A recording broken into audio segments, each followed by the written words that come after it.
Welcome to yet another session on mechanical vibrations. Previously, we have considered free undamped vibrations.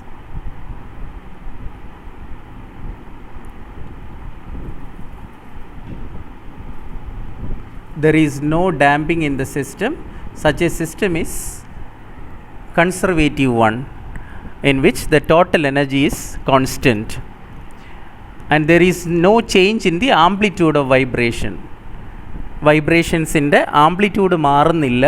For example, if you draw a displacement time graph, so we have x is the displacement, x maximum displacement is called amplitude, and x versus time, or you can say theta is omega t. So steady state vibration means it's a form of cosine or sinusoidal waves like this, and where this is x max, that is called amplitude, and here we have the angle say pi, and this is 2 pi, that is one complete oscillation, that is this much is called, this is one complete oscillation. This time is time period t, and time period t, so you know that it is 2 pi by omega. In fact, here it is omega n, because free undamped vibrations, so we say the natural frequency of free undamped vibrations represented by omega n, and frequency, linear frequency, that is the reciprocal of time period, that is 1 by t. So time for one complete oscillation is 2 pi by omega n, and frequency is number of oscillations in 1 second in unit time, so it's 1 by t, so that is equal to omega n by 2 pi, and we already know omega n for such a case is root of k by m, where you have a single spring mass system with spring stiffness or spring constant is k, and the mass of the vibrating body is m. So that much radian per second is omega n, natural frequency of free undamped vibrations. In fact, we derived it using energy method, and this is frequency, number of oscillations or number of vibrations per second, അതൊരു എണ്ണമാണ്, and this is frequency cycles per second or oscillations per second or hertz or second inverse per second, so write like this. So this we know these basics already, and this is free undamped vibrations, and in this session we will consider equilibrium method. So equilibrium method, this is actually Newton's second, based on Newton's second law of motion, or Newton's equilibrium method you can say, and here we will consider the dynamic equilibrium aspect of the vibrating body. So now you consider you have a spring mass system, so you have a spring, one end is fixed and the other end you have a mass, this is the body having mass m, and the spring, the identity of the spring or the characteristic of the spring is spring constant k, the force required for unit deflection, so that is spring constant, so much Newton per meter in SI unit, so mass is in kg. So when you suspend a spring like this, ഇതുപോലെ സ്പ്രിങ്ങിൽ mass attach ചെയ്യുമ്പോൾ ആദ്യം vibration നമ്മൾ consider ചെയ്യുന്നില്ല, we consider a static condition, that is there will be slight stretching, a slight deflection will be there in this case, but there is no vibration. So at that static equilibrium case, when you consider static equilibrium case, there is no motion, there is no acceleration of the system, so you have net force acting on the system will be equal to 0. This is the condition for static equilibrium. So if you consider the static equilibrium and draw the FBD in this case, so draw the FBD, I am not considering the vibration now, so FBD, you have the mass m, and there is no See this, if I mark it like this, x double dot, acceleration is 0. So there is no motion, in fact, even x, the displacement itself. So we consider that acceleration is 0. So there is a slight deflection, initial stretching, so that displacement is even 0. So in this condition, so the forces acting on the mass is on the body is its weight, that is W, and that mg. If m is in kilograms, then mg Newton, that is a weight. And then because of the spring on the other side, spring will exert a force. So against the weight, the spring force is acting now. That spring force, how do you calculate that? So that is spring constant K multiplied by the static deflection, initial static deflection. So initial stretching, that doesn't mean that there is vibration. So it is that initial stretching alone, still the body is in static equilibrium. So then the net force acting on the system is 0. So K, so that K into static deflection you can say. So it is important to note that there is a static deflection or initial stretching of the spring due to the weight W, which is equal to mg Newton. So this make a force balance now, sigma fx equal to 0. So if you use sigma fx equal to 0, so downward direction it is mg is acting, mg, and upward is k delta, so that the net force is mg minus k delta, considering the downward as positive. So mg minus k delta, that is equal to 0. So mg is equal to k delta. It's a very important thing. Mg is equal to k delta, a useful relation later on. Even you can define the spring stiffness. So your spring stiffness also can be defined by using this.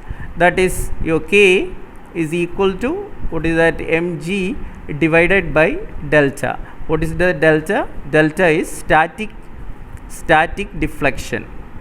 Static deflection, that is initial one. So mg divided by delta, or W by delta in this case. It's important to note this point. So mg is equal to k delta. So we haven't considered the vibration yet. This is only the initial static deflection that comes into play. Now we consider the vibration. So once it starts vibrating, so let us mark the system like this. So we will not show like this, but instead we can show the equilibrium position on the system. So it's something like, so we can show like this, and you have the mass, the same mass m, and we will show an equilibrium position or mean position, and the system vibrates up and down from that mean position. Okay, so you have x displacement, and you have the velocity now, and you have the acceleration that changes from instant to instant. Simple harmonic motion, we know it actually. So this is k. So this is now in vibration. The system is now in vibration. It's not in static equilibrium, it is in vibration. We consider dynamic equilibrium aspect, or D'Alembert's principle, to analyze it, or Newton's second law of motion. So now in this case, if you draw the free body diagram, so draw the free body diagram. So we will draw the free body diagram now. So we can have this mass m. Now what are the forces acting? Actually the weight is still there, and initial stretching, that the spring force due to the initial static deflection, that k delta is also there. So mg is acting down, k delta is acting up, and then due to this displacement x, the spring force is kx. So now please consider this, spring force is now k into delta, that is due to the initial static deflection, and k into x, that is due to the instantaneous displacement. So we have both, in fact. So we have, this is k delta, that is the initial one, and this here we have considered the very same thing. And in addition to that, now because of the displacement, we have k into x. Spring force is k into the spring constant into displacement, that we know. So this is the equilibrium position. and you're considering downward displacement, velocity, displacement, acceleration, etc. Acceleration is x double dot, indicated by x double dot. Okay, so now the downward force. So which is that force? It's only that weight is there. That weight is acting, mg. Weight is, so mg is there, and k delta. So the downward force now is only mg, and the upward is k delta and kx. So what is the net force acting on the system? So you now apply the Newton's second law. What is that? Sigma fx. Remember, x is now in the positive downward direction. So our reference direction is down, vertically downward, that is taken as positive. Sigma fx is equal to, it's not equal to 0, since the acceleration is there, net force acting on the system, net external force acting on the system, that is equal to mass into acceleration in the direction of the force, in the direction of the net force. Okay, so what is the net force now? So mg is downwards, then net minus k delta is upward, kx is upward, and that is equal to, this is the net force acting on the system, mg minus k delta minus kx, that is equal to accelerating force. What is that? Mass into acceleration, mx double dot. But important thing to note is that this mg minus k delta, what is that? Mg is equal to k delta, we have already proved that. So since you have proved that mg is equal to k delta, this part, this and this will vanish. Mg minus k delta is 0. So what you get is minus kx is equal to mx double dot. That is it. So taking kx to the other side, so you have mx double dot plus kx is equal to 0. In fact, you are familiar with this equation already, because we have derived this using energy method earlier. Since this is a conservative system, there is no damping effect, there is no resistance to the vibration. So mx double dot plus kx is equal to 0. Dividing throughout by mass, you get x double dot plus k by m into x is equal to 0. So this is of the form, you know that this is for simple harmonic motion where acceleration is proportional to the displacement and all. So we have x double dot is equal to minus omega n square x. So that is the equation of motion for a simple harmonic, a body in simple harmonic motion. So that is, you compare with that, x double dot plus, what is that? Omega n square x, that is a constant. Acceleration is proportional to the displacement from the mean position. But acceleration is always directed in opposite direction to that of the displacement. Displacement is measured away from the equilibrium position, but acceleration is directed towards the equilibrium position, means mean position. So this x double dot plus omega n square x is equal to 0. That is the common standard form. And now what we got is x double dot plus k by m into x is equal to 0. So using these two, if you compare these two, easily you can get, what is that? Omega n square, that is equal to, what is it? K by m. So k by m, comparing these two equations. So omega n is equal to root of k by m. What is omega n? That is a natural frequency of free undamped vibrations in radian per second, circular frequency, you can say it, since it is measured in radian per second. If you want the natural frequency in hertz or linear frequency, then omega n divided by 2 pi. So that is 1 by 2 pi root of k by m. Once you do this, so you will get the value in hertz or cycles per second or second inverse. So this is Fn. So important thing to note is, this is the case. This Fn is equal to 1 by 2 pi root of k by m, that is number of vibrations, number of free undamped oscillations in a second, in unit time.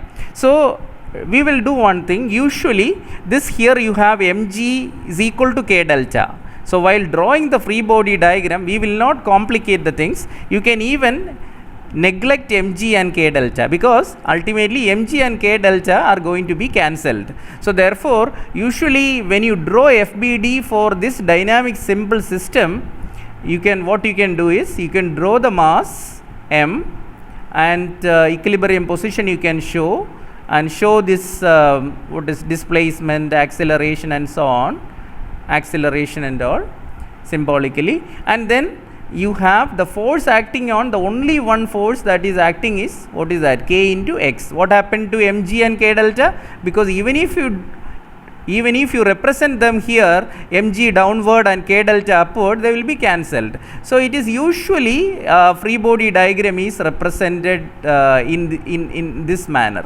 The only external force is mg. So in this case, sigma fx equal to mx double dot. If you consider this, what is the net force in this case? The only net force is kx alone, but that kx is acting in opposite direction, because here we have indicated the displacement all in the downward vertical direction, and that is treated as positive. So therefore this is, from this easily you can get net external force is only minus kx.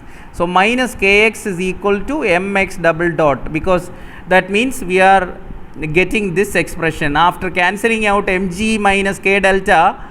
You get minus kx is equal to mx double dot, this expression, that straight away you will get. So it's usually while representing a single spring mass system in a state of free undamped vibrations, while drawing the free body diagram, you can omit this weight and the k delta, that is spring force due to the initial static deflection. Static deflection is delta. But so you can draw the free body diagram simply like this. So with this I wind up this session, and we will consider the damped vibrations from the our next session onwards, damped vibrations and the related equations and all. But this is, remember, this is called Newton's equilibrium method of analysis, and it can be used for damped vibrations as well. So but energy method we considered earlier, in the earlier class we considered energy method. So in energy method, during that lecture I told you that is applicable for conservative system only. This is a conservative system, a system without damping, that is a conservative system, or a system which executes steady state vibrations. The amplitude korayade, energy, total energy is constant. Ividate ഏറ്റവും important ആയിട്ടുള്ള case, total energy for this system is equal to constant. In fact നിങ്ങൾക്ക് അറിയാം, ഇത് തന്നെയാണ് നമ്മുടെ total energy is constant, that is the basis of energy method.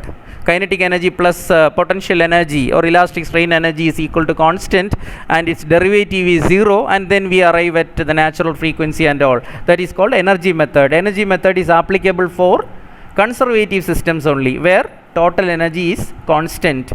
But this is free undamped vibrations are examples for such a system. A system which executes free undamped vibrations is an example for a conservative system. Thank you.